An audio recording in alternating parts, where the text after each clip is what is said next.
So let's start reading chapter 2. Meanwhile, a stout and terrified warrior pony with 2 young warriors sitting on its back had set out secretly from its iron warrior fort under the cover of darkness.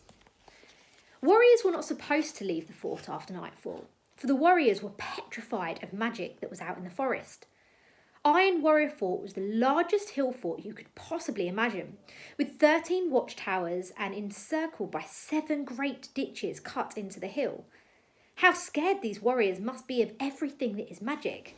To have built such a mighty fort as white as bone, with little slit windows like the blink of a maleficent cat.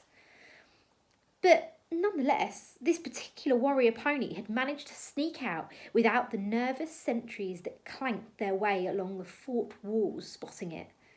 And perhaps, just perhaps, those sentries were right to be anxious, straining their eyes into the endless green wilderness that surrounded and engulfed them, watching, peering, struggling to see what might be out there. For something bad was watching the pony from high up in the treetops.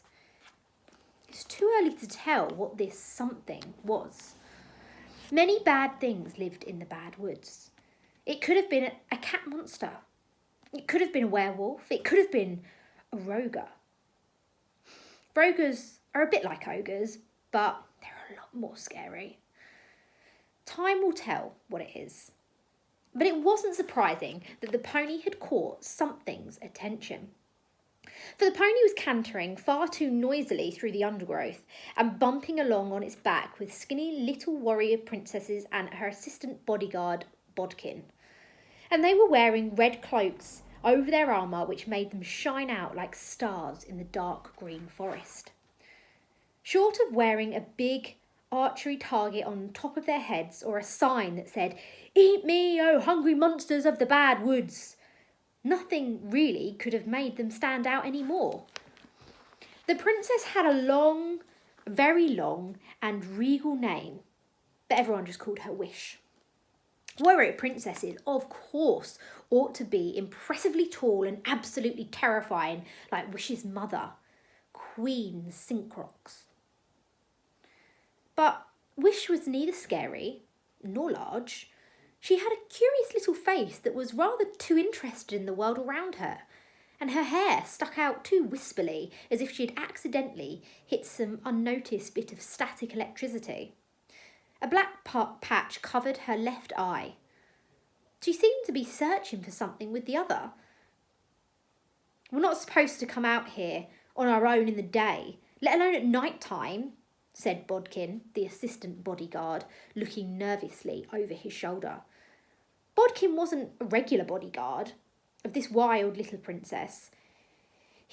Her proper bodyguard had fallen ill with a nasty autumn cold. Bodkin had landed the highly sought-after role as an unstudy for the royal bodyguard, even though he was only 13 years old. Because he was very studious, and he had come out top of his class at the Advanced Arts of Bodyguarding exam. However, this was the first time he'd done the actual job, which was finding it a good deal harder than he thought it would be. The princess wouldn't do as she was told, for starters. And although he studied very hard, and to be honest, Bodkin hadn't really liked fighting very much, and he thought he might actually be in a real situation where there was the possibility of violence. It made him feel a little bit sick. "There could be werewolves or cat monsters or giants out here," said Bodkin. "And then there's the bears and the jaguars and the wizards and the rogobreaths, and even dwarves can get pretty nasty when they're in hunting packs." "Oh, don't be so gloomy, Bodkin," replied the princess. "We'll go back as soon as we find my pet. This is all your fault anyway. You frightened him when you said you'd report him to my mother, and so he completely panicked and ran away." "I was only trying to stop you from getting into more trouble," said Bodkin. "You're not allowed pets. They're against the warrior rules." Bodkin was a boy who really believed in the rules. and he was hoping to work his way up from being an assistant bodyguard to a household defender. And you didn't do that by breaking any rules.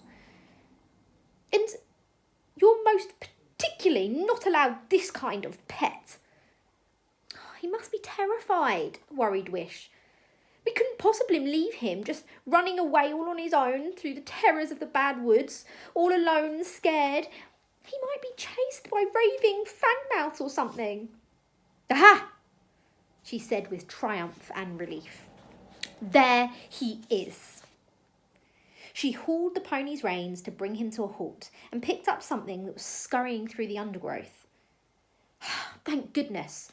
Then she stroked whatever it was gently and made soothing noises to say, "Don't worry, it's fine. You're safe now. You're with me."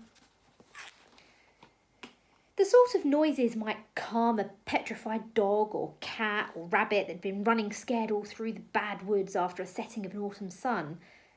But this pet was not a dog or a cat or even a rabbit. "The pet of yours is a spoon," objected Bodkin. The assistant bodyguard was right. The pet indeed was a large iron dinner spoon. "So he is," said Wish, as if she'd only just noticed, getting back on the pony and drying off the spoon with the end of her sleeve. "And that spoon is alive?" "Princess, he's alive," said Bodkin, giving a little shiver of horror as he looked up at the spoon. "Which means that it is an entirely banned magic enchanted object. Haven't you seen all the signs over the warrior fort? Absolutely no magic. No enchanted objects, no animals indoors. All magic must be reported to a higher authority so that reports can be made and magic got rid of." "I'm not sure he's magic exactly," said Wish hopefully. "He's just a little bendy." "Of course he's magic," snapped Bodkin.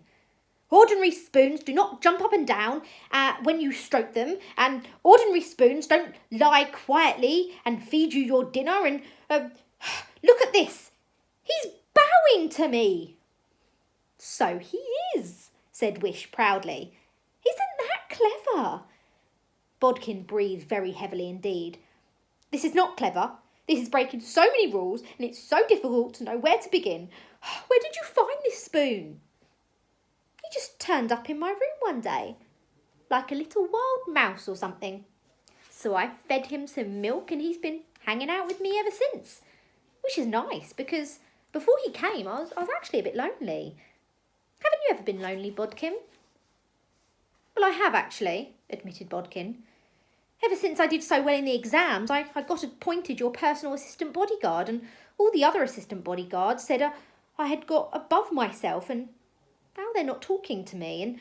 "Hang on a second! This is not the point." "This is the point," said Bodkin. "If an enchanted object runs up unexpectedly into a warrior fort, you really ought to tell your mother Queen Synchrox immediately so she can remove his magic. Not adopt him as your pet."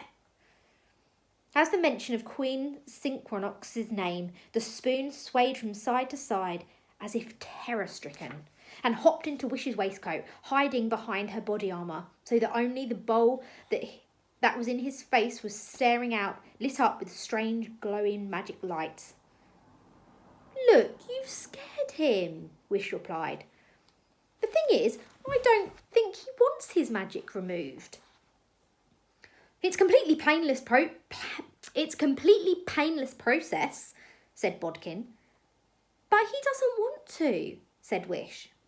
"All right then," said Bodkin, folding his arms determinedly. "In which case, you'll have to let the spoon go, back into the wild. He belongs out there, in this scary jungle, with all the other monsters and magic things.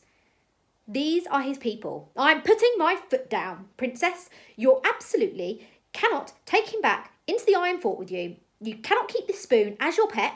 It's against the rules, and you will get in most trouble if anyone finds out." Wish looked very sad indeed, but kind of identify with the spoon because he's a bit like me and he doesn't fit in with all the other spoons. "He doesn't fit in with other spoons because he's alive, Princess. He's alive, interrupted Bodkin. I'm going to pause it just there.